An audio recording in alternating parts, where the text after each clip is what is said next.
আমি মনে করি এর থেকে বেস্ট আর কোনোটা হতে পারে না। বাচ্চার কোনো মানে চিল্লাচিল্লি কোনো কিছু নেই, বা অনেক জায়গায় আমি শুনেছি যে বাচ্চার ফুলে যায় এবং বাচ্চা অনেক কান্নাকাটি করে সেক্ষেত্রে। এবং ইনশাল্লাহ খুব ভালো হয়েছে। আমার বাচ্চার এতটুকু জ্বালা পোড়া বা কোনো ধরনের সমস্যা হয়নি। আসসালামু আলাইকুম রহমতুল্লাহ। সোহেল ভাই ওনার সন্তানকে নিয়ে আসছেন মুসলমানি করানোর জন্য।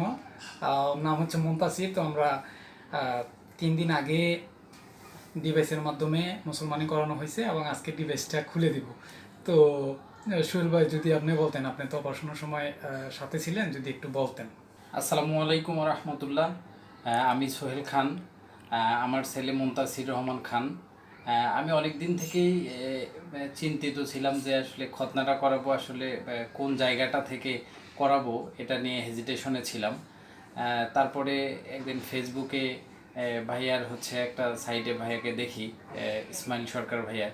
তো উনি কসমেটিক ডিভাইসের মাধ্যমে খতনা করান এবং সুন্নতে খতনার জন্য আমি মনে করি এর থেকে বেস্ট আর কোনোটা হতে পারে না। বাচ্চার কোনো মানে চিল্লাচিল্লি কোনো কিছু নেই, বা অনেক জায়গায় আমি শুনেছি যে বাচ্চার ফুলে যায় এবং বাচ্চা অনেক কান্নাকাটি করে সেক্ষেত্রে।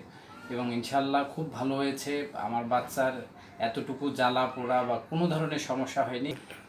ইনশাল্লাহ আপনারাও ইসমাইল সরকার ভাইকে আপনারা হচ্ছে উত্তরা রেডি গেলে পাবেন, এবং আপনারা চাইলে এখানে ডিটেলস জেনে আপনারা এটা নিয়ে এই সুবিধাটা আপনাদের বাচ্চার ক্ষেত্রে নিতে পারেন এবং নিশ্চিন্তে নিতে পারেন। আচ্ছা, থ্যাংক ইউ। জি, ভালো থাকবেন। আসসালাম।